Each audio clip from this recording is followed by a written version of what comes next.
So the honest truth is that I've owned the BMW M3 for over 5 years, and every single month, even on the previous video that I showed breaking down the cost of owning such a vehicle, I was able to show that I'm spending at least 30,000 rands each and every single month to own that vehicle. So let's just do the... Damn, 30K a month over a period of 5 years, ne? That is crazy. That is crazy. I'm sure the value of the car, the value of the F82 5 years ago, I'm sure it was around a million, somewhere there. So it was crazy. It was crazy. Depending on how much deposit you put down, it kind of makes sense. Or I mean, it's around there. Personally, I don't think it's a loss, because that car, I'm sure the money that it generated for his business, and also, I mean, guys, you know one thing, this Bruce doing YouTube is also trading. Is also that time he got the car, he was providing services. I'm not sure if he's still providing services now, but you understand, with things like this, things like that car is gonna bring viewers also, because he's done videos on it. You know what I'm saying, in the past, if you can check his channel, he's done videos on the car. So it brings viewers, and it also makes a lot of traffic for people who will now also be intrigued to want to do business with you, or want to join your services that you're offering and stuff. So the money that is made from the car is definitely more than what the car was chowing. This 30K, it would, like, it's not like a young man being irresponsible with money the way some of you might see it. It actually makes sense. It actually makes sense when you look at it from the business side. He was only popping out that money knowing that there's more money that's coming in. And I feel like now, at the point where he's at right now, it no longer makes sense to keep the car, because he's paying the same 30K bill he's been paying for the past 5 years, but the revenue that's coming in every month because of the car is no longer as, like, the car no longer has an impact on how his things are running right now. So to keep it now, it's actually a loss. But 5 years ago, probably like probably the first 3 years of him having the car, it generated income. And if you can check the bro, like I said, I've been following him. If you can check the bro, also drive an A45. He went from a Polo to an A45, and then A45, it didn't take that long before he went to the M3. So from a Polo to a A45, it also did an impact. And then he figured it's enough for me to take another leap and go to the M3. You understand?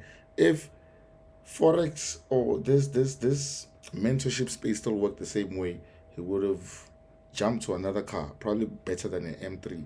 But because now, guys, now Forex is no longer, Forex mentorships and stuff is no longer like what it used to be in the past. So no one really gives a, I don't want to cuss in this video, but no one really cares what you're driving or whatever. You understand? Nowadays, I feel like people are like that now. So it's pointless to keep a car with that kind of bill, especially when it's not bringing any money in. At least for me, that's how I see it. You know what you guys think, though? January 2021 was when I got the car. 30,000 months is how much I was spending. But when I say spend, I mean in terms of including obviously the car installments, plus as well including the insurance on the car, because I was paying close to 9,000 a month on just insurance. So already just by looking and the numbers, 5 years paying 30,000 a month, it's a total of 1.8 million rands. And the actual cost of the car when I got it was only 800,000. So already just by looking at the numbers, 5 years paying 30,000 a month, it's a total of 1.8 million rands. And the actual cost of the car when I got it was only 800,000 rands, plus maybe adding up interest, it was like 1 point something. But yeah, but also have to take into consideration the price of the car. When you buy it, it's not the retail value of the car is not the real value. The real value, you have to also include maintenance and stuff. So just because maybe you can buy a car, it doesn't necessarily mean that you can afford it. And the car salesman won't even tell you this. They'll allow you to just buy whatever that's more beneficial for them and for your ego as well. But just affording, it doesn't mean just installment for the car. It also takes into consideration the insurance and whatever. So it was actually wise for him to go for proper insurance and stuff like that. You feel me? Now already in the 5 years, I've spent over 1.8 million. Not to forget as well, over 200,000 in modifications that I've done on the car. So I've done some modifications on the car, like straight pipe, and as well, I was... Dude, like, don't get me wrong, I don't want you guys to look at this bro and think he's down. Well, I don't see it that way. Bro has made there's a video I've watched for this guy talking about how much is made on YouTube now. And the figures that he showed, at that time it was more than R1,000,000 just from YouTube. So if we can take all these things, put them together, these niggas were making money. These bros were making so much money from this type of model. You feel me? That's what I'm just realizing. That, there was niggas were making so much money. But the thing is, he's letting it go because the formula doesn't work anymore of trying to get people through material stuff and whatever. You feel me? To obviously like include things such as like rapping and making it be in the best way that I actually wanted it to be. So the truth was that I'd already experienced what I used to dream about. I remember years ago, the car used to be on my wallpaper and, I used to dream about driving it. And, I'm coming from driving a Polo, in fact, coming from the hood, owning no car and being able to drive it and own it for over 5 years, not to mention the other cars that I owned prior, but just the specific one, it meant a lot and it was a milestone for me. So, bro, that's a win. No matter how much you can, no matter how you look at it, it's a win. No matter how you look at it, it's a win, bro. He was driving an M3 for 5 years. Now came a time to make a decision. I had only 1 year left to pay off the car, which the contract was ending on January 2027, which means I only had a year end. But looking at it, when I started looking at things like, obviously, like maintenance and the installments, and just by owning the car itself, that's 30,000 a month for a year. Doing the numbers already, that's 360,000 rands. So that's why. You see what I'm saying? He only kept it. You see, from the time I got the car until now, nothing really changed except the cycle of his business. You understand? Now the car is not generating any money. Basically, I feel like that's just a nicer way. I feel like that's just a more blunt way of saying what he's saying.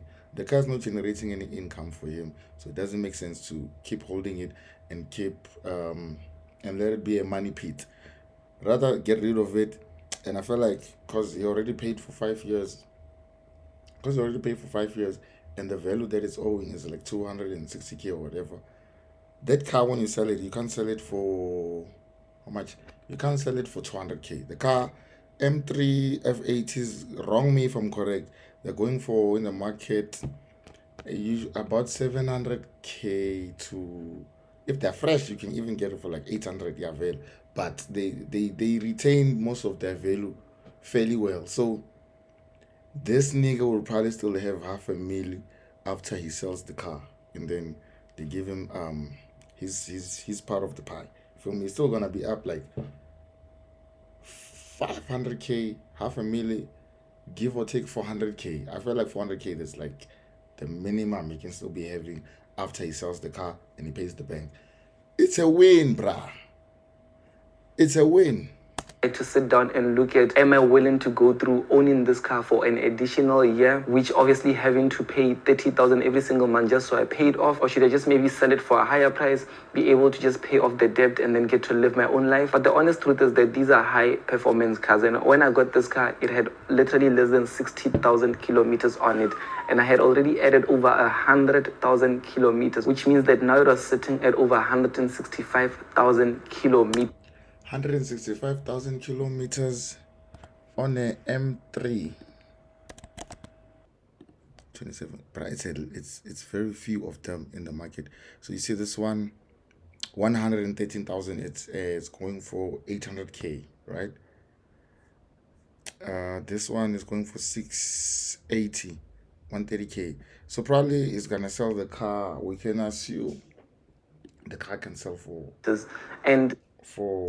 about probably 600 or 580 day, 580-ish. I feel like, you know what I'm saying, 580-ish minus 260, that's going to be 3 something. I'm not sure, bro. It's like 580, 300 and something, 320. You can be left with like 20. It's still up though. There's still money in there. You feel me? Truly speaking, these cars, once they start crossing 150,000 kilometers, not that they become a problem, but you start spending more money because, like, literally a month prior to that, I had to spend close to 15,000 in order to fix something that was going on. And 2 months prior to that, there was a time whereby I spent over 20,000 because there was something as well that I had to fix. So now I had to decide on, is this something that I'm willing to keep? So the question. Yeah, because the car is like a 2016 model, is like 10 years in now, 10-year-old car. And at that time, it's a performance car. And you know, the wear and tear with these things, you have to maintain it like it's a classic type of car. It's like for those who know about cars, like the C63, but the old one, not the latest one. I think it's a W20 something. That is it, the 547? I'm not sure.